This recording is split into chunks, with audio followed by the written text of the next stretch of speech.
If you are a friend of the podcast, you know that I love having Seidlitz consultants online sharing with you. Now I get to invite the founder, the CEO, the executive director of Seidlitz, John Seidlitz himself. Welcome, John. Thank you, Ton. I'm really excited to be here. We've been talking for years, and I've been listening to your podcast for a long time with admiration from a distance. It's great to finally have this conversation. I think the first time we talked about it was about 2 years ago, right? Yeah, it's been a long time. I know you emailed me and you were like, oh no, I'm really worried about the other people that you've had on. And I'm like, John, no. I am just humbled that you're here because you get to facilitate an organization that brings the best of the best to us. And your books, I think it started with Carol's book, was so visually delicious. Oh, thank you. Thank you. I mean, like, I appreciate that. it was like the flip through, but it was very much like, your company is the only one out there that focuses particularly on multilinguals, but then you make it so beautiful. It's kind of like Jennifer Saravello's book, the reading writing book, but you made it for teachers of multilinguals. And I was like, that's so amazing. I'm so honored and grateful for your scholarship. You have impacted so many teachers and students. I really appreciate your commenting on the beauty of the books, because to be honest, I don't have an aesthetic sense, but I've always loved beautiful books. Yes. And so I had to find people like our lead graphic designer, Ann Charlotte, and our production manager, Anna Mattis, who have that beautiful aesthetic sense. And I've always been in search of people. And I know when it's not accessible. If a teacher doesn't pick up a book and think somebody cared about me, they cared about me enough to make this beautiful and to enough make it so that I can easily find things. I'm a busy person. I don't have time to read a dissertation. And Ton, honestly, I feel like that's our job. That's my job, is to do the legwork, to do the research, to find the experts. And then the teacher's job is to take what the experts have and then to really bring that into the classroom so that the kids come alive with language. It's not, and to make it beautiful and accessible, that really, you just made my week. Thank you, I appreciate that. Well, I always think about when I publish, I'm only publishing with Seidlitz because you make it just so beautiful. Oh, thank you. And I'm really excited that this September 29th, we've got your book coming out, which is the DIY PD for teachers of multilinguals, which you're working on with, which you have worked on with Carol Salva and with Katie. It's really exciting to see that this is finally coming to life. Well, they're the better part of the partnership. Well, let's talk about when I talk to teachers in Texas and I talk about Seidlitz, they always say, "Oh yes, John. Oh, I knew him before he was this big star." So tell us about, you've had extensive experience teaching multilinguals, but also Spanish, and now you facilitate the organization. Tell us of all your experience. Tell us a story that has really informed your work today. What I share is kind of a mission story that gets you on you feel like you're kind of marching orders. Is a student I had who was named Francisco, and I was teaching ESL at a high school, and also teaching history at middle school. And it was in a small district in Floresville, Texas. And I had this student that I taught in 8th grade, and then I taught him again in 9th grade. And in 8th grade, teachers were kind of had a little bit more nurturing because he wasn't in high school. Yes. And there were a lot of, I hate to be direct about this, but courtesy 70s. Francisco was a hard worker. He was a good kid, working hard, doing his stuff. He always showed up early, did his thing, and teachers liked Francisco because he was likable. But the next year when he got into high school, it was just too complex for teachers to have that relationship with him. Yes. He used to be finger pointy towards the high school teachers, but then once I taught high school, I realized it's not so easy because of the number of students and the complexity. It's not easy to do that. And he was just really sinking. And just side note, it's leadership that has to create those smaller communities. For the teachers just cannot do that without a larger system. It's really, really difficult. But he was sinking like a rock. And I remember he came in one day and he was kind of down. And I've shared this story before, and I was talking to a good friend of mine the other day and saying, you know, it wasn't dramatic when he came in. He didn't throw his head on the desk, and it wasn't drama. He just was very casually said to me, the school has nothing for me.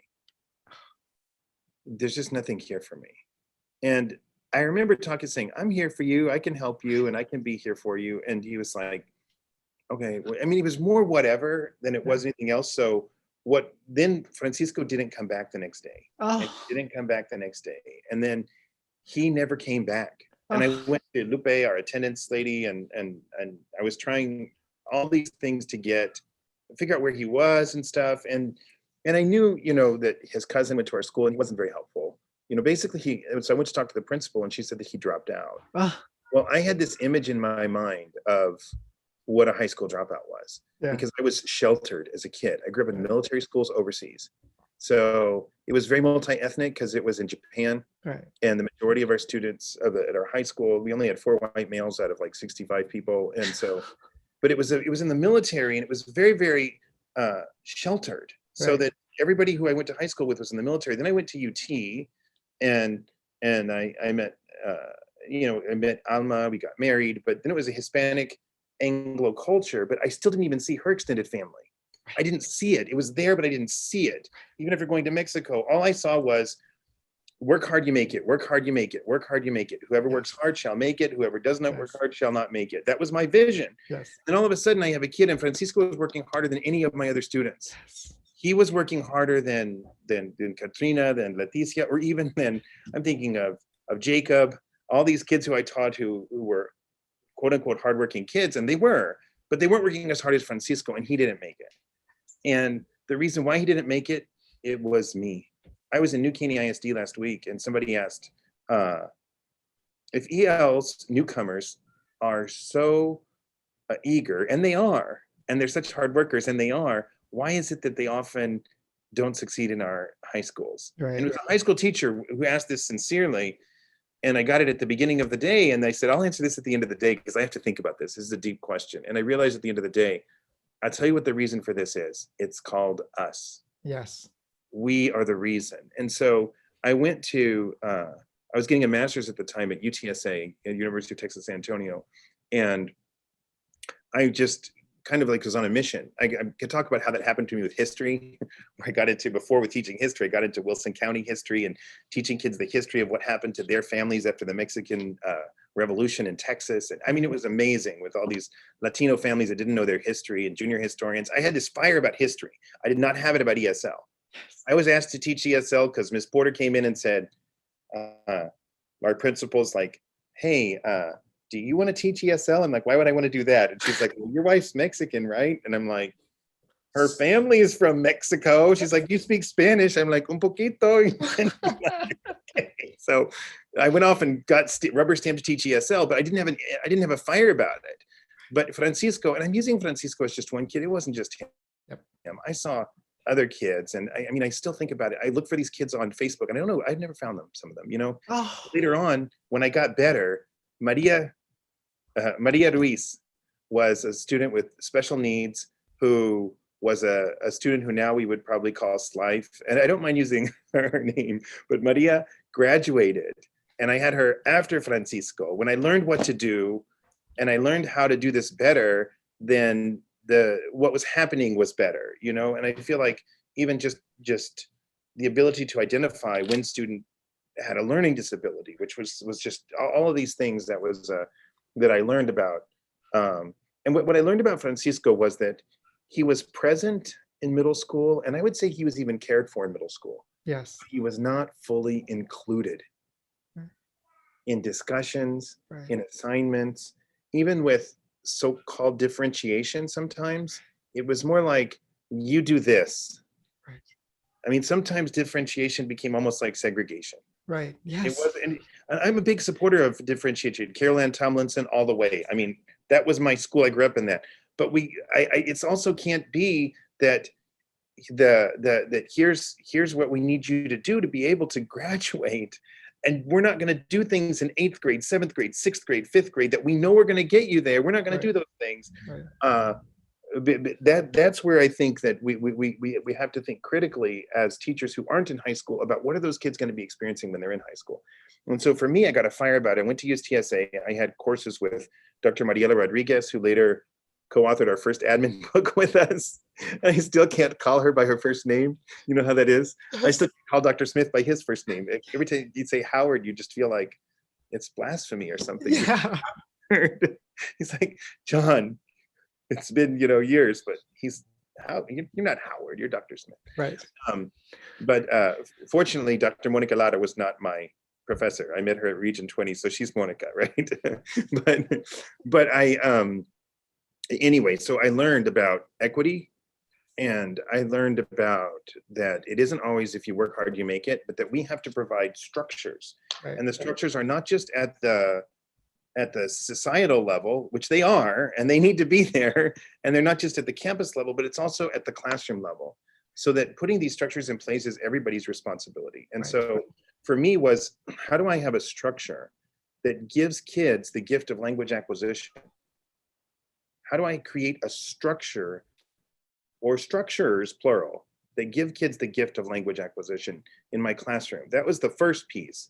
And there were some influences, like I was taking a course called Teacher Effectiveness Student Achievement, which is old. It's out of California. It was amazing, from like the 1990s research, but it was thousands of teachers, and they studied what are teachers doing with marginalized students that makes them succeed. And it was equity, equity, equity. It was like inclusion in how everything from touch, like how you interact with kids, to space. Are you surrounding those kids, to who you call on? I had never even heard that before. And we actually went as a team and we marked who you were calling on when we did the TESSA training. And that was when the I Don't Know poster was developed, with me and my friend Clayton Kilduff, an art teacher at the time. And we were like, I'm not calling on these kids because it's terrifying, because I don't want to humiliate them in front of you. So we were like, what do we do? And so we were like, okay, we developed this. I made this poster, and then I showed it to Clayton. I said, Clayton, look at this. And so let's try this. And then I never thought it would be like just standard teaching practice, 20 years later. But it became a campus-wide thing. Like everybody, once I made the poster in Floresville, it started off with the history department, the ESL, and the language arts, and then it spread. And then pretty soon, the whole district, everybody had those I Don't Know posters. Then I went to Region 20, and it became like our first step. And but Teacher Effective Student Achievement, and then SIOP was really, really, really influential on me.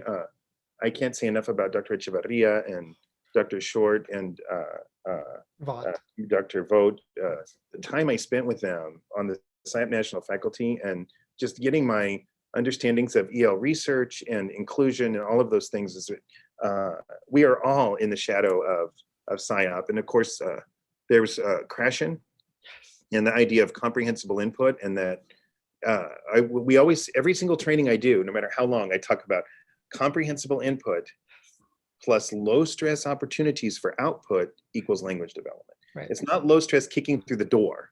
It's low stress opportunities, structured opportunities where kids aren't going to be terrified. If I can create massive amounts of comprehensible input and low stress opportunities for output in math, science, language arts, and social studies lessons, K-12, and at the same time create this inclusive atmosphere which welcomes kids culturally, linguistically, with who they really are as people, then I don't just think, I know that it works. There are so many things. Did you notice I kind of got teary when you started talking about Francisco? Like I actually almost started crying, because there are so many Franciscos in the world, and there are so many Maria Luis in the world, Maria.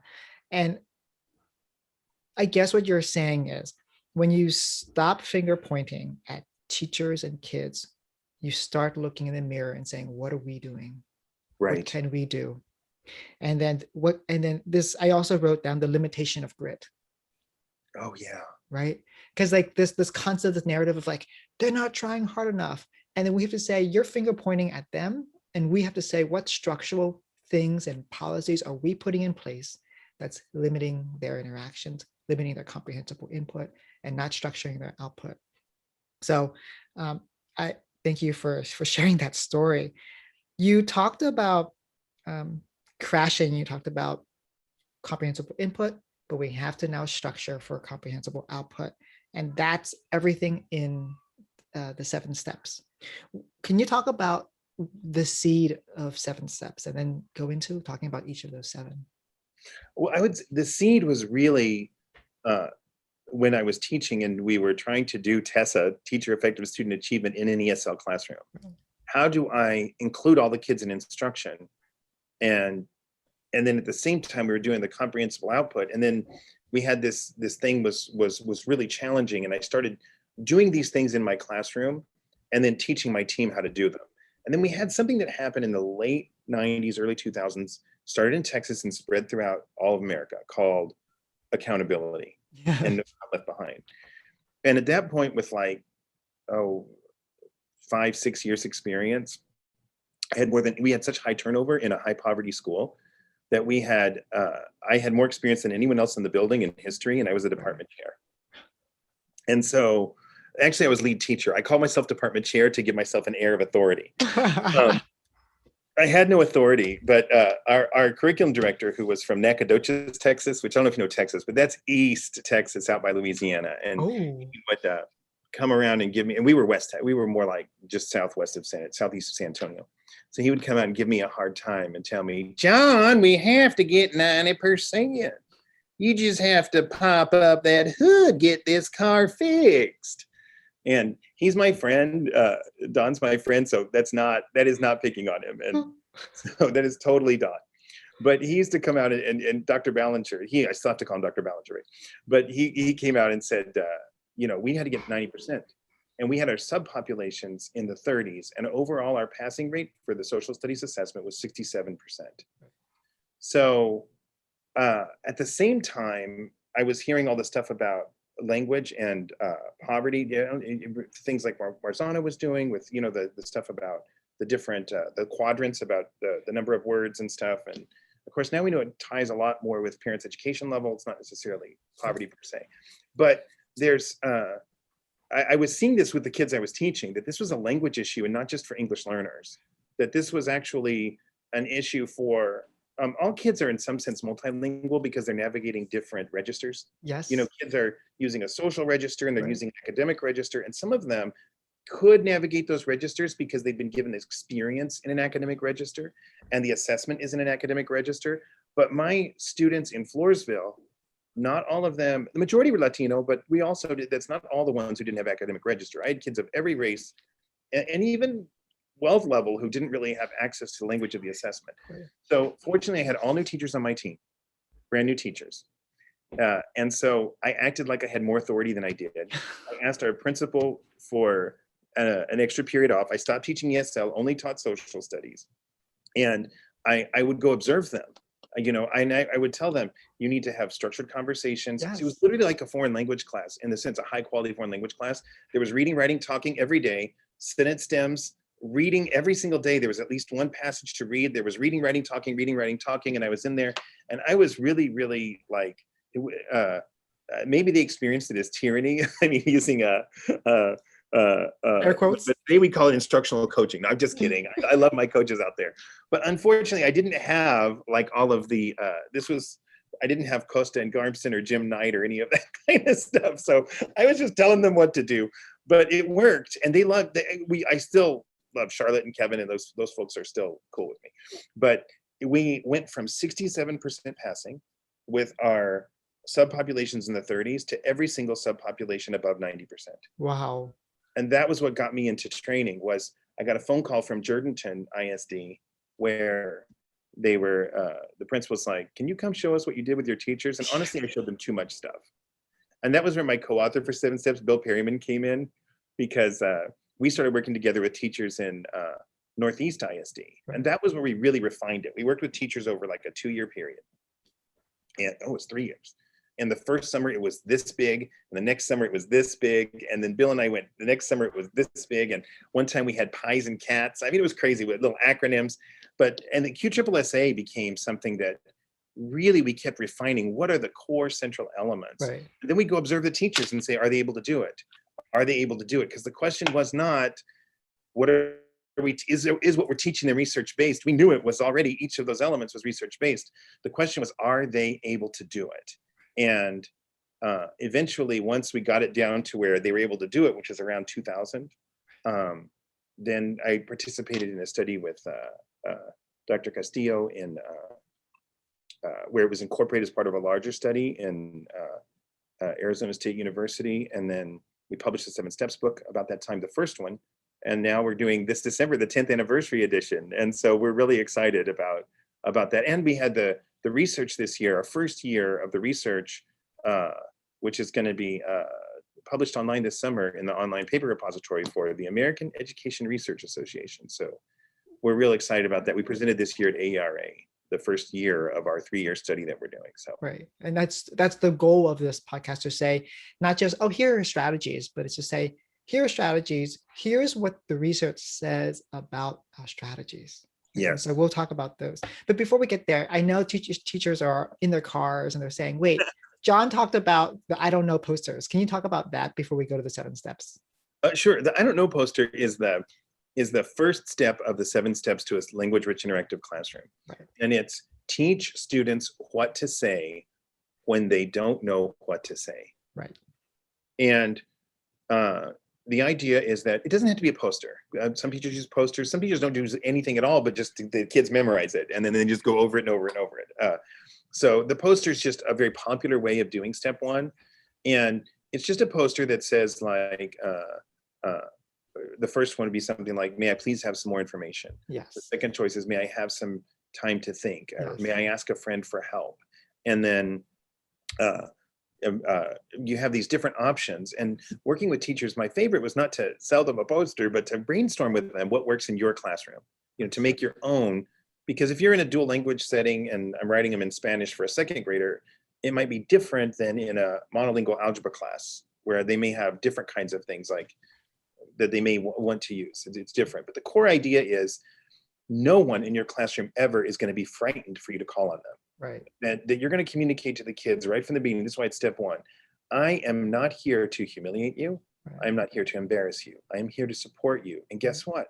This community here is going to support you. Right. We are going to support you. We do these 4 messages that we try to send to kids, which is, and I think the first poster really sends them, you are important. Yes. What we are learning is important. You can do it, and we will not give up on you. And I think if I could have sent those messages to Francisco, I think I communicated to him, you are important, and what we are learning is important. But that you can do it, and then we will not give up on you. There was just not a structure in place for that. And the first place for that structure for me is that I don't know poster, because we set up a structure for, I'm going to fully include you, I'm going to call on you, but you never have to have forced output. Right. Which I think actually Stephen Krashen, after all these years, I really agree with him. Kicking a kid through the door on output, that doesn't really necessarily going to help with it. You're not going to help by forcing somebody, especially in front of a whole class and everybody's looking at them. And so you're creating an opportunity where I could, they could say, can I have some more information? If I see that student affectively is embarrassed, I can walk up and they can talk to me individually. Right. Maybe they're not ready to talk in front of the class, or tal vez necesita hablar en español. He can tell me in Spanish or use his device if he needs to. Yes. But he's going to be included and always provided that invitation to participate. Right. It's really about self-advocacy. Yes. Right. Absolutely. When kids can self-advocate, we can teach them this, that they can take this skill, they can go to other classes, because the time they're with us when we're in their classes might be limited, but the time they're with their content teachers is so much more. So they can advocate and say, hey, can you please say this again? I don't understand this part of the sentence. I remember teaching one of my students who was duly defined and as a multilingual as well. When I changed that, I taught her that, it changed the way we interacted, because I got so frustrated with her, because she was like, she just wouldn't say anything. And I was like, you know what? It's not her, it's me. Wow. Okay. Hey, Annie, I want to share you with this phrase. I don't understand this part. Can you say this part again? Can I have some more time? And then that changed everything on my interactions. So I stopped being frustrated with her, because I saw with her through a more empathetic lens. So thank you for that.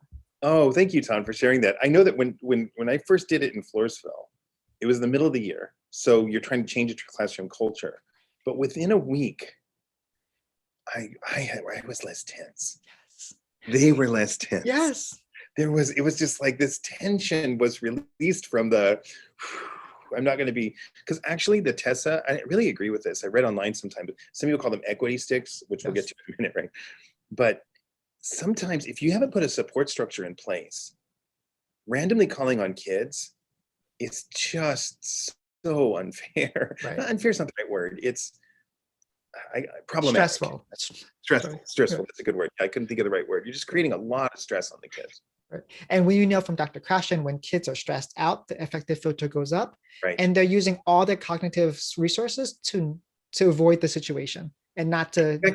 Right, not That's to understand. Right. Resources. That's exactly it. Yeah. So you want to talk, let's talk about step 2, teach students to speak in complete sentences.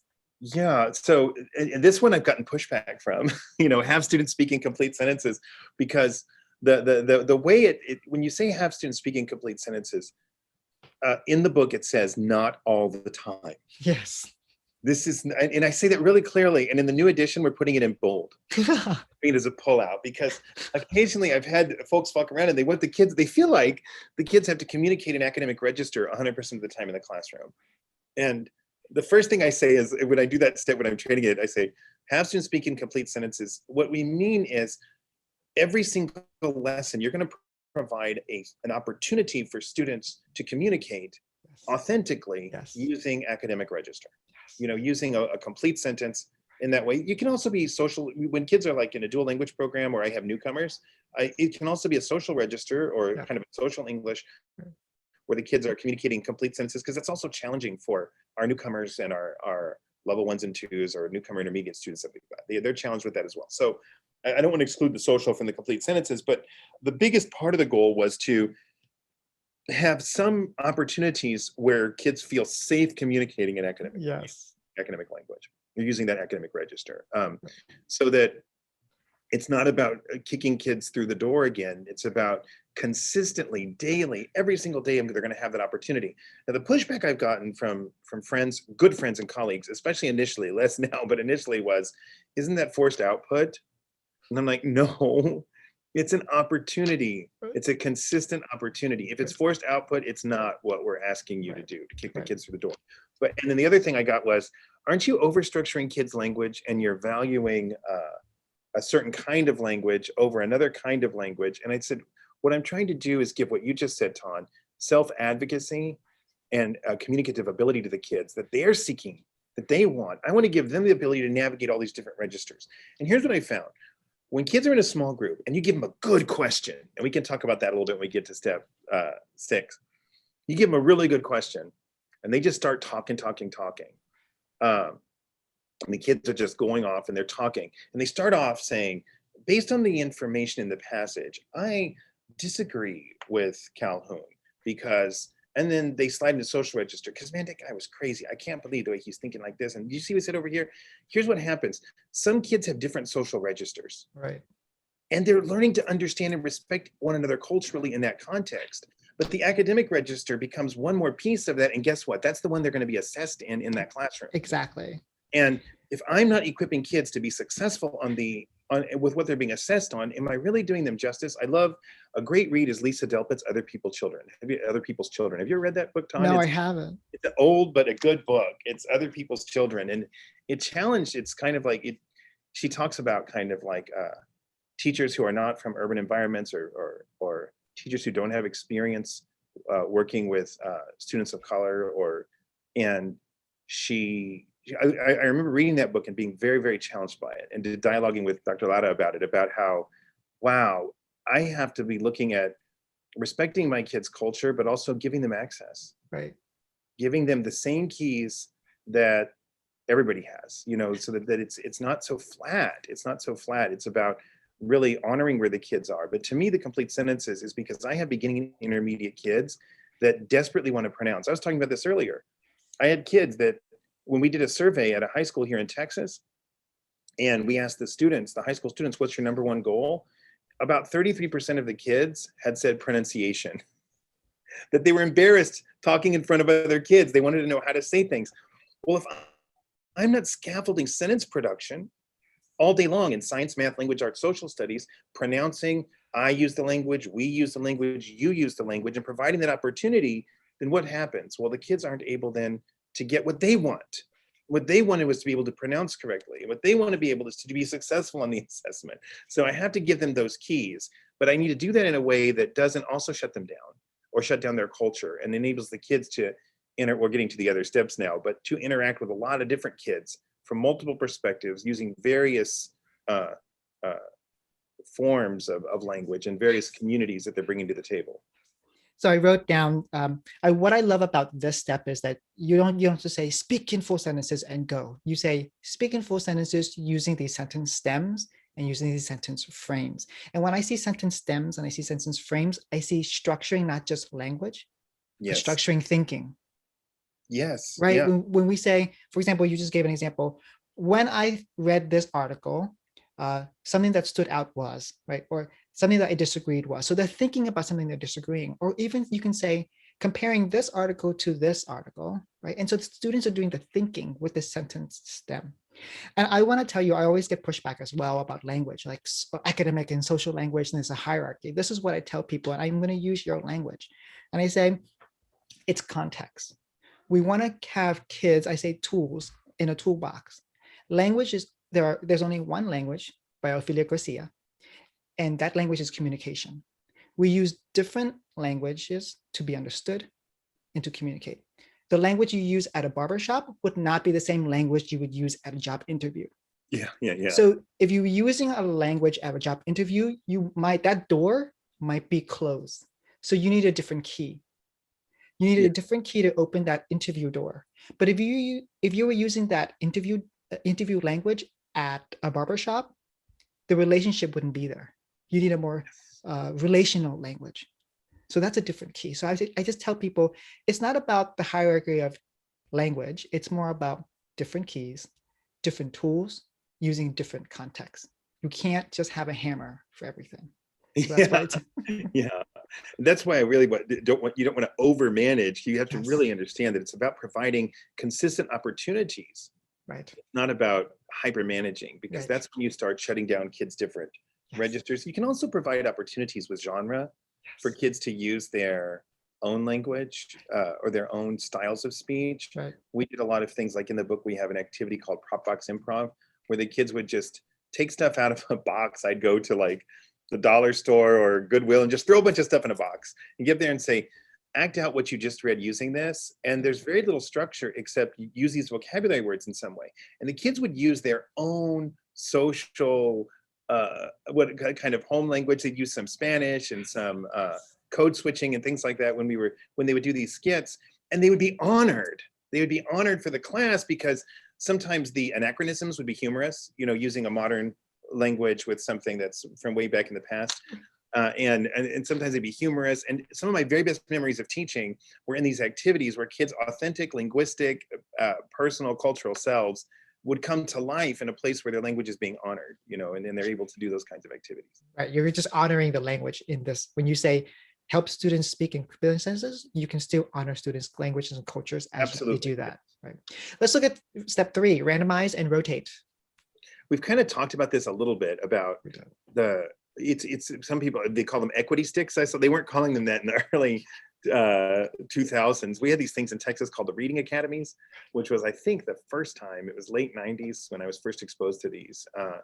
And it just randomly calling on students. People have apps to do this, or having a structure where I include everybody. It is step 3, not step 1. Doing this without a structure means too strong a word, but I've done it and it doesn't work, and you just stress kids out and you're making them uncomfortable. And I have to create an environment of real trust. Yes. And that is not just from the head, it's from the heart. They have to see in my eyes, I'm not going to shut you down. I'm not doing this thing. Let's see, what was one of the motivations for the author using onomatopoeia in the second stanza? Leo. And I draw it out just because I see Leo has his head on the desk and they're punishment sticks. That's not an inclusion thing. No, this is the thing. And I would tell the kids, these are my invitations into the great conversation. Right. Parker Palmer, who wrote The Courage to Teach, gives this idea of education is this thing that we're not leading, we're just participating in this grand conversation that spans through time, Yes. from the whole world, from every continent. There's this great conversation that we're all engaged in. And these equity sticks, when we're talking about a book or a poem, or we're talking about an event in history, we're inviting you into this great conversation. I mean, I love this imagery, you know, just kind of feeling like come in, here's your invitation. But when it's an invitation, again, it's not a kick through the door. And that's why we have our I don't know poster, and Right. we have our, you know, may I please have some time to think, and may I have some more information, and those things. We have a structure there, Right. so that if you're not ready to go to the party yet, you know, we can go get you an outfit, we Right. can make you comfortable, we can teach you some little phrases Yeah. you can use to socialize, you know, we can go get you ready for the party, we can get you ready Right. for this conversation if you're not ready yet. We got some scaffolding we could do. John, since we're just at the first three, I'm already noticing a pattern. They're all integrated with each other. They're all connected, That's true. right? Yeah, they really are. They really, yeah, they, if you do them without the other ones, you can really miss a piece. Let's go to piece 4, using total response signals, which your organization is known for. Yeah, we love these, the total response signals. And I think Bill Perryman and I were the first ones to call them total response signals. And then we started using that language around like 2010 or so. And then there were some great books that came out, like Total Participation Techniques from ASCD, which is a book I'd recommend to everybody. And there was but the idea was total participation, that I'm gonna, Dr. Fleener put this so well recently. I was asking people, like, what's your favorite step? And he said his favorite was total participation. And he taught at a really high poverty school in San Antonio, and really was able to bring up the science scores and he thought that this was just essential. And this is where we use things like, simplest to be like thumbs up, thumbs down, or show me how strongly you agree on a scale of 1 to 5. 1 is strongly disagree, 5 is strongly agree. Or, you know, these different kinds of things would be our total response signals. So there are also things like whiteboards, but the key to it is I'm going to monitor every single student. You know, we just say there's 3 parts of total response signal: total, response, and signal. Right. Total means every student. Signal means there's something they're doing to show me their level of understanding. But they're responding with this signal. So Dr. Fleener said the reason why he felt that this was his favorite was it said to the kids, I will wait for you. Oh, yes. He said it communicates that you are important and I will not give up on you. I'm going to wait for you, that you are totally included. And these, again, they're not like magic. You have to develop trust. And one of the things about trust was, I can't say, okay, everybody raise your right hand. Put your hand down when you can finish this sentence. And it's something on the lower end of Bloom's taxonomy, and I've gone over it and over it and over it. And I'm just really trying to just warm up the brains. And there's Leo with his hand in the air. And I'm like, Leo, why is your hand in the air? I'm thinking this, but if I communicate to Leo even 1 inch, why are your hand up? I mean, we went over this. If he feels that from me, It's over. instead of thinking, okay, like I love what you said earlier, Ton, about what am I doing about that student? What can I do differently? If I instead see, oh, I must have missed Leo somehow. And then I back up and say, okay, everybody put your hands down. Okay, so let's take a look at this again. And then I ask it again. And I don't give Leo that look, then I build trust and they start working like amazingly. Once you build that trust, then response signals can really work really, really well. I just wrote the word trust and I circled it, and it's all about relationships. So it's not just about strategies. It's like kids are really, they feel stress being at a school system that they're maybe not used to, in a language that they're just learning. Yeah.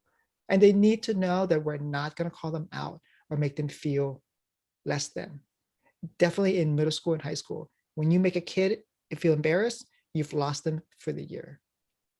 You know, I felt that when I went to the Toma la Palabra workshop with Monica Lara, because most of my Spanish I learned from being married for 29 years, and then also having watching telenovelas and noticias, and, you know, watching TV and stuff. So I don't have the academic Spanish. I mean, I was in her workshop and she was teaching, and they were all getting jokes too, because culturally I don't get some of the because I didn't grow up with the same TV shows, Right.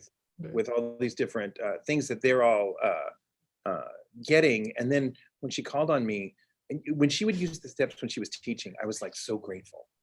Like, because it was like when it was all structured. But when she just started talking a story and it would have all these cultural references in it, I'd be like, well, I was so glad she was using Siete Pasos, you know, for the whole training, because when she called on me, I could say, necesito más información, por favor. Necesito hablar con mi compañero. And it was totally acceptable.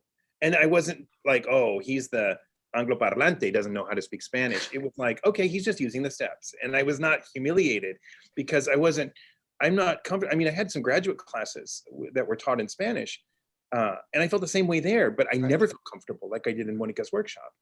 Because when she was using the steps, I was like, man, if they had used that when I was in those classes, I wouldn't have felt so constantly self-conscious and never wanted to volunteer.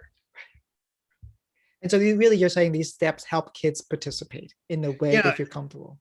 That's what step 4 is all about, is everybody's going to participate. Let's look at step 5, which is using visuals, vocabulary. Let me start over. Step 5 is use visuals and vocabulary strategies that support your objectives. Yeah, so this is the comprehensible input piece in a lot of ways. And we say in the book point and talk, like it's the concept linguistically about indexing. Yes. Like you're constantly pointing and referencing to stuff while you're teaching. It's not have a visual that represents a vocabulary word. Particularly if you have beginning and intermediate students, it's throughout the entire lesson, I'm constantly referring to things that are providing access points for ELs.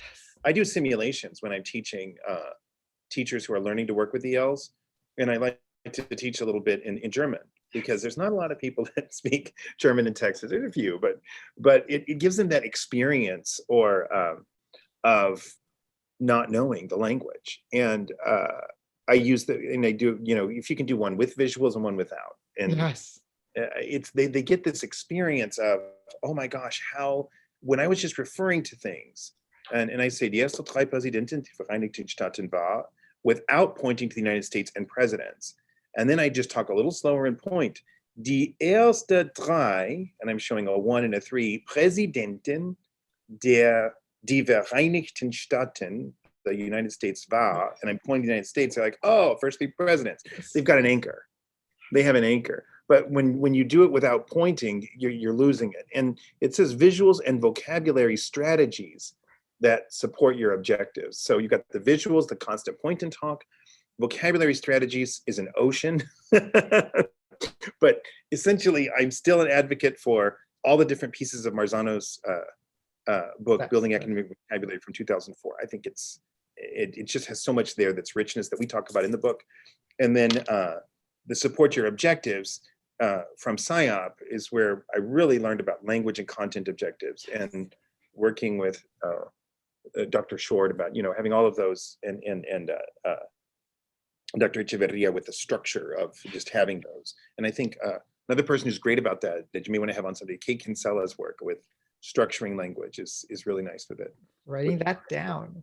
Those specific content and language objectives. Let's move to step 6. Have students participate in structured conversations. You love your QSSA. And it's funny because that's the only one we put in there in the original book, was that one step, and kept it short because I said, I don't want them to do all those stuff in the back. We have like 30 great activities in the back of the book. But if you don't get this one, it's question, signal, stem, share, assess. And Bill Perryman and I, the co-author, we worked so hard in watching these teachers and trying to narrow it down to what is essential. And you ask an open-ended question. You provide a response signal, that's the question, signal, stem, share, assess. You do a sentence starter, question, signal, stem, share. You have them share with a partner, and the assess is either randomize or rotate, or have the kids write something down. So you're either gonna randomize, rotate, or write. So they're gonna call on the kids after they've had this opportunity to participate in a conversation. And I would say for this one, we could talk about it a long time. Maybe I'll come back because we're actually doing a whole book on QSSA, because Dr. Montre Rogers, she did her dissertation and studied the use of QSSA in a campus in a district here in Texas. And She looked at a campus here in Texas that she studied and saw the implementation of it, and it was fantastic. And what you find is it really it just works. It gets kids included and participating. Have you used it, Ton? I'm curious I what your have. experience with your I kids. have. Yeah, I use it with my fifth graders. I'll say like, here are the sentence stems. Here's my question. Here's my sentence stem. When you have your answer, put your hand by your chest and go like this. And if sometimes I'll say, how many answers do you have? And they'll have like 3 answers or 2 answers, right? And then that's my signal. And then they'll turn and talk, and I'll walk and I'll listen to their responses. And the thing that I do with my kids when the QSSA, I say, when I pick on a student, the kid is not supposed to answer, giving their answer. They're supposed to give their partner's answer. Oh, that's fantastic. Right. Yeah, that builds community so well. Right, exactly. And do you let them know in advance that they're going to do that? Yes, they all know. Yeah, so when I call on kids, they never give their answer. They always say, oh yes, I talked to John and this is what John said. I made that mistake before of not telling the kids, I'm going to ask you what your partner said. And then they're not listening for that. And then they're like, you weren't listening to me. And you're like, you create all this chaos. It's drama. Yeah. So yeah, you create drama. Yeah, I've done that before. But when you tell them in advance, it's awesome because it builds such a sense of community. Right. Let's look at the last step before we talk about the research. Step 7 is have students participate in structured reading and writing activities. So we have some examples there, but this is the place where it's more important that you do it than the how you do it. Right. Because what I have seen, and when I'm looking at like the different models for reading and writing, and again, we're talking about language acquisition here, so that what we're thinking about in math and science and social studies and language arts classes throughout the day, consistently providing opportunities for structured reading and structured writing, so that it's not so much about a particular methodology as it is consistently providing the opportunities. Because 7 steps is not it's more about what do we do to give kids the gift of language acquisition by developing these habits throughout the day, rather than a specific idea of a particular approach. So what we really have there is, if I'm teaching one of these courses, or a lesson in an elementary class, I'm teaching a science class, what does it look like to have kids consistently writing and reading? And I say consistently, I mean every lesson. So it's not just an occasional thing. It's, as you've heard, I'm sure, Todd, it's writing to learn and reading to learn. I had my daughter's home from college this summer, and she's doing this film class, the history of film, and she's writing this paper. And she said the other day, she's like, I'm learning so much writing this. And I was like, oh, yes. I love this approach you're taking. I kind of always want to watch some of these films with her. They're just amazing. You're like, well, look at this. What is this? Well, this is something. And you're like, they're interesting, like old movies and whatnot. But when she wrote it, she learned it. Yes. It wasn't just, it's where she's actually learning by writing. And I know that when I had to write for the graduate class I was taking, where I had to write in Spanish, thank gracias a Dios for all relatives and friends with the editing, right? But I learned so much about the structure of the language, and por lo tanto, and all these phrases where transition words, that without the actual writing and then the dialogue about my writing, I never would have developed those things. Right. It's not just the writing, it's the dialogue about the writing, and it's not just the reading, it's the dialogue about the reading that really helps to really develop that language and just getting your feet wet. And it's about providing those experiences throughout the day. So it's not an occasional thing, it's just this thing that's happening all the time. So now what has the research said? Sorry. So you've done research on these 7 steps. What have you found? Well, we started a study working with Dr. Goldman and looking at a 3-year study of the 7 steps. And we just took every district, we started off with all the districts that are implementing, and then we narrowed it down through a set of criteria to find people who had been implementing recently over the past few years. And then until we really, really narrowed it down to really 5 districts, and then we had 1 dropout. So now we're down to 4 districts, right? That had enough consistent implementation over time that we could really look at it. So the first phase was to take 1 district with consistent implementation and look at what were the effects of, we compared the high implementation and then also teachers who were not implementing the 7 steps, and tried to see how did they do on both math assessment, which in Texas, our state test is called the STAR. And every state in America has their own thing. You may have PARC, you may have BEST or Yes. standards they have over there in Florida. They have their standards. That we have the TEKS in Texas, but it's basically an assessment of our standards is the STAR test. So we looked at it for math and reading for 6th, 7th, and 8th grade. And then we also looked at TELPAS, which is our language assessment, very similar to like ELPA 21 or WIDA, where you're looking at how do students perform in terms of growth on TELPAS. And so we looked at both of those things. And what we found was that at the 6th, 7th, and 8th grade levels, that students with 7 steps instruction and coaching significantly outperformed the students without in 6th, 7th, and 8th grade levels on TELPAS, reading, and math. Wow. And fascinatingly, math was where we had the biggest impact.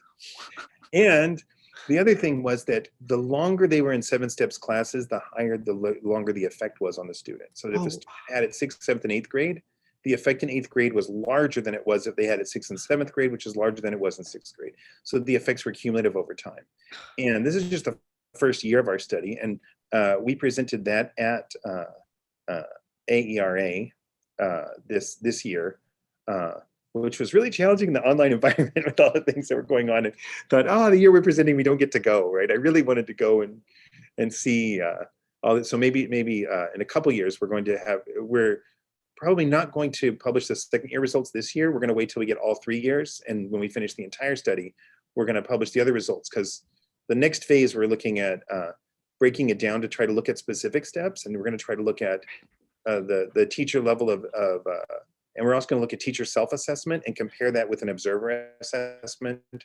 Like, are teachers able to self-assess their implementation? And does their self-assessment correlate with student performance? We have a bunch of other questions we're looking at. But the good news was, what we've known anecdotally all along, I've known for years from anecdotally, that we really had this controlled study and with the data available, publicly, where people can look at it, that's now been reviewed, so that we can really look at it and see that if teachers want to build kids, English learners, content knowledge, Right. and they want to build students language knowledge, then using the 7 steps is something that will, let's say language acquisition rather than language knowledge. But if they want kids to grow in their language proficiency and in performance on content area assessments, the 7 steps should be a tool in their toolbox to do that. I wrote down it's not the only tool. There are other ones. It can be a tool in your toolbox. I just wrote down, I wrote down 6, 7, 8, and I circled the word consistency. If teachers were using this consistently throughout all their classes, kids are going to really benefit. And then I drew an arrow back to the word leadership. When you first talked about leadership, this is what teachers in schools can do. They could bring this book in and share with teachers. There are ways that we can create a system to help kids going from social studies class to math class to science class to art class to drama, because English is the language they're using to teach, or sometimes Spanish. And we can use these. Your 7 steps is not a program. It's an instructional lens. It's the way we see and design our instruction to make it inclusive, scaffolded, and equitable. Oh, I really love that. We never use the word program. Yes, it's never. We occasionally in the research use the word model, but I don't really think of it as a model, because we don't have a lesson plan template. Right. We don't have, we don't tell you time on task with instruction. It doesn't do all those things. It's a set of practices that equitably promote language acquisition. It's not, you're right, it can slide into a lot of different models, Right. So it's very flexible. And it's not prescriptive. So that's what I really appreciate about it. Well, John, let's end the podcast with this. Traffic light teaching. What is something that you ask teachers to stop doing? Red. Yellow, what is something you ask teachers to start doing? Kind of like when you get to a yellow light, you start slowing down. And then a green light, what is something you ask teachers to keep doing?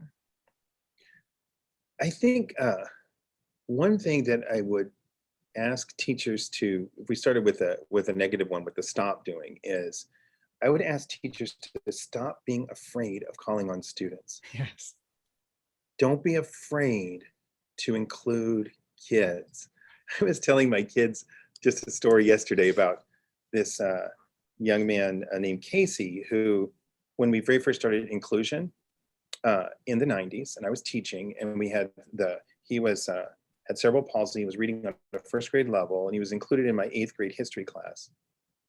And I was randomly calling on students, and I was so scared to Skipping call on. him. Yes. So I worked with him. I said, and he talked with a really loud, deep voice. He would say, "May I please have some more information?" It was so serious. But I started including Casey in my class, and I started calling on Casey using these sticks, and he would say it. And then I would pair him up. Like, if we were partners, I would do groups of 3 so that there would be dialogue there. And I would tell them, if Casey wants to talk, let him talk. And I would call on him, and we would practice talking with him. He would respond. But the coolest thing was, and it really freaked me out, was I was a sponsor for the junior historians. And we used to do these plays called Legends of Wilson County at the Wilson County Courthouse.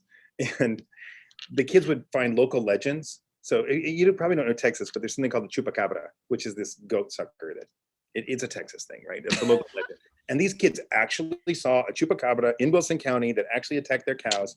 This is the story they did. So they wanted to do the chupacabra. So it's a local legend. They were doing their chupacabra story skit. But here's what happened. Casey shows up to junior historians. And I was terrified. I'm like, how am I going to conclude him in all of this? How am I going to do this? So put him in the small group, and he works with these kids on this. And I remember going to the courthouse and to do we would do these plays in front of the courthouse at the Peanut Festival in Floresville. And my wife was there helping me get everything set up, and they were there. And then they were doing this little play, and he was inside the tent, and I had the kids mic'd, but you can't hear these kids. They don't talk loud and stuff. And this kid comes walking across the stage in his homemade chupacabra costume. And then Casey comes out of the tent, and he was supposed to be one of these kids. He's wearing like a Boy Scout uniform. And he comes out, and he's like, "It's a chupacabra!" Ah! And everybody started screaming. Like, the people were so surprised that he talked so loud, and he just did the part perfectly. And I saw his parents, and his mom just had tears in her eyes because he was participating. Yes. And I just think about this. I found out later that in another person's class, she had shared with me that the life skills teacher had told me that in her class, she said, what are you doing in your class that's helping Casey to be included? Why is he participating in your class? And I'm like, I don't know what I'm doing. Can you just come watch? And she came and watched, and she didn't know what I was doing. But I really think it started with that 7 steps of the randomly calling on and including him and writing a scaffold. Because in his other class, she said he was sitting back and forth, rocking back and forth, making grunting sounds. I just had to remove him from the room. And so I just think about his mom and then the play. And this is an opportunity that the other kids had to fully include somebody, that I had to see him included, that his parents had, that these structures matter. Yes. That it's not just about him wanting to try, it's about creating a little ladder and a bridge to say, here's how you can, it's about knocking down a wall. I like in that image they've got, knocking down a wall so that we don't just have equity, we've got justice. You're a part of this. Right. It's these strategies, these 7 steps say, I see you and you're part of the community and you're welcome to be part of it. Exactly. And then you give them ways to be there. Exactly. And that's my stop. Stop thinking that you stop avoiding calling on kids. You find a way to include that kid that's not a part of it. Right. And I guess my second, with start doing the something that I think teachers should start doing is, and this is something that is, start creating opportunities for kids to use their own forms of language and their own structures of language. We have a lot of activities in the 7 Steps book, including the ones in the back, and some of them are like letter writing, things like that, which can be genres where kids can write and journal, and where it doesn't all have to be in formal academic English. So start finding opportunities to honor the variety of cultures and language that kids are bringing to the table. Are you getting teary-eyed? A little. I saw that. Casey did, yeah. I think Casey did. Because it really does mean, it's not just about language development or content acquisition. When you're talking about kids like Casey, you're saying it's really an equity thing, because other classes, he doesn't want to be there. But when he's in your class, he sees himself the way you see him. Yes. And I gotta tell you, Tom, uh, I don't think it's so simple that we get the right attitude, then change the practices. I Yes. think it's a mix because I honestly didn't have the attitude when he came in. I was scared because he had recently had surgeries and he was having trouble walking and he couldn't take his book out of his bag. And then I asked him to take his book out of his bag and he threw it on the floor. And I didn't know how I'm going to include him. And I was scared of Casey and his effect on my classroom. But I was committed to, I'm going to call on him. I'm going to provide these structures. I'm going to provide these opportunities. And I'm gonna do this for him. He had something called an Alpha Smart, which is like this little thing that he would write in, that he'd pull out, that he would write in for do his warm-ups. And I said, okay, Casey, go ahead and do your warm-up. And he was just sitting there. And I said, you need to take out your book and go ahead and do your warm-up. And he was just sitting there. And then I said, okay, Casey, I think your Alpha Smart is in your bag. So take it out and put it on your, and he reached in, grabbed it and threw it on the floor. And I said, can you go ahead and pick it up? And he reached over, picked it up, put it on his desk. And then he started writing. And I said, just copy it. All I want you to do is copy the directions in here for now, using Alpha Smart. So about a few weeks later, his life skills teacher asked me, how did you teach him to use the Alpha Smart? And I said, oh my gosh, he didn't know how to use the Alpha Smart. But my thing was, I mean, I would have shown him if it had turned it on. I think I did help him turn it on the first time. But she said, we were just teaching him how to carry it around. And it was just that, like, my thing was, if you're here, you're going to be included, Right. and that's going to be right. And if you have this tool to write, you're going to be a part of this, right?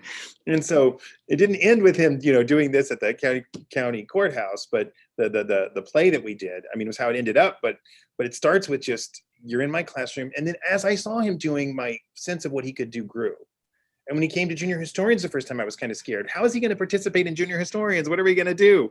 But then it was, okay, I can't just live in fear. I have to live in a place of love, where this is somebody who I'm going to, and that's a choice. And sometimes the feelings and all of the energy will come after I make the choice of, I'm going to engage in these practices. And when I engage in these practices, then the community can develop. And their confidence would develop. Exactly. And I think when I saw this little imagery in my head, he borrowed your confidence. Oh, that's great, Ton. Yes. He They borrowed your borrow our confidence in them. Yeah. Yes. And have we had that experience before where someone had confidence in us? Yes. And that's all. I'm getting chills, right? And I'm getting chills because it's really about, I always tell teachers, we seek participation before perfection. That's exactly it. Yes. Right. Yeah. Participation before perfection. That's really good. Yeah. Just let's do it first. Right. You have nothing to analyze if you haven't actually done something here first. Just do it first. Right. And then we'll try to improve it. Right. And then we let go of the judgment. Yeah. Yeah. Right. We just do it. So what's your green? My green is something I feel a lot of passion about, which is ask questions that you don't know how kids are going to answer, that you're honestly curious. I've heard it called the thinker's pose, which is like, the Rodin with the little fist on the chin thing. Yes. I'm going to try to ask an open-ended question as often as I can, maybe not daily, but certainly as often as I can, where I don't know what you're going to say and I could learn from you. Oh. And I could actually learn from my kids. I remember one time when I was teaching it, everything comes from Florida, right? But I was teaching out there and we were talking about slavery, and this kid had said about, the student, Kelly Atkins, had said that there was slavery still in Sudan, and she was talking about this, and I didn't honestly know a lot about it. And don't point fingers at me. This was when we were just learning about this at the time, right? It was something kind of new, and she'd seen something on TV, and so because I had an open-ended question where the kids could really share freely from their own experiences, right? So she was experiencing something she'd seen on television about slavery and what was going on with the conflict in Sudan, and what she'd seen on television. So I just let her talk about it, and she talked about it for like 3 minutes, and then she talked to me about it at the end of the day. So I ended up calling this guy who was on TV named Francis Bach, and I invited him to come to our campus. And he came to our campus and shared about, he was a part of the slave redemption program that involved the American Anti-Slavery Society that had existed since before the Civil War. And it still is around, American Anti-Slavery Society. And now he's written a book called, I think it's called Escape to Freedom, but it's by Francis Bach, B-O-K, it's the last name. But he came and he shared with our students, with our whole 8th grade, about his experience. Wow. And then they did, we did then some like a fundraiser through the junior historians, and as a student council sponsor called Slavery Then and Now. And we just, where they did things, and a kid performed Billie Holiday singing A Strange Fruit. I mean, it was phenomenal. This whole thing that happened, and we raised money. We overcharged for it. Like we charged a ridiculous amount, like $15 to come, but the parents paid because the kids are going to be performing. We had artwork, and we did a scene from Uncle Tom's Cabin, different kinds of things that happened. And then all the money we used to help for the slave redemption program. And every time I opened up a space for conversation, that didn't happen. That did not happen every time. Right. But sometimes it did. Right. I had a student who one time challenged my thinking about civil disobedience. And I went to the library, and this is before Google, right? I went to the library, but I reread Thoreau, and I reread King and Gandhi. I had to think about it because what she said shook me. It was like, whoa, I won't get into all the details of it because I talked too much already. But I'm sitting there standing on duty, and this girl, Melissa, is walking by, and I said to her, you know what you said in class yesterday? It really made me think. Yes. And then I asked her I just said, I looked at this and she said, oh my gosh, you were listening? Yes.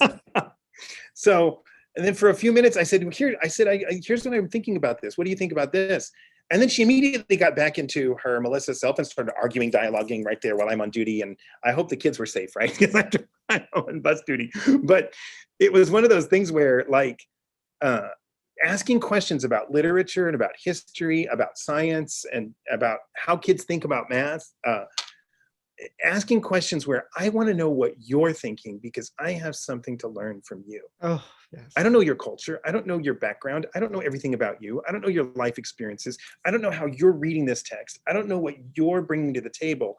So I might be, 50 years old and have some jaded experiences, but I can learn from a 12-year-old because I'm not 12 and I haven't been in your shoes. And I don't have your life. And through dialogue, I'm not going to understand perfectly. And there's not going to be perfect empathy. That's kind of an illusion. But I can grow, Yes. and I can change, Right. and I can at least develop some understanding and create community and space for you to talk. And we understand by asking open-ended questions, but just by asking questions. Yes. With kids. Well, John, you said earlier in the interview that we stand in the shadow of giants like Dr. Jana Chavarria and her colleagues. Well, let me say this about you. We stand in your light. Oh, thank you. And with your light, with your company, I really don't think your company as a company. I really think of it as an advocacy organization. You're advocating for Francisco. Oh, right? Thank you. Right. You're advocating for kids. We do all of this for kids just like Francisco. And who's the kid that did you have Posey? What's his name again? Casey. Yes, we do this for Casey. Right. And so thank you for helping us not be in the shadow, but be in the light and helping us see in a different way. Now you are making me tear up, Don. You need to stop. Okay, we'll stop the podcast there. Okay, thank you. You're welcome.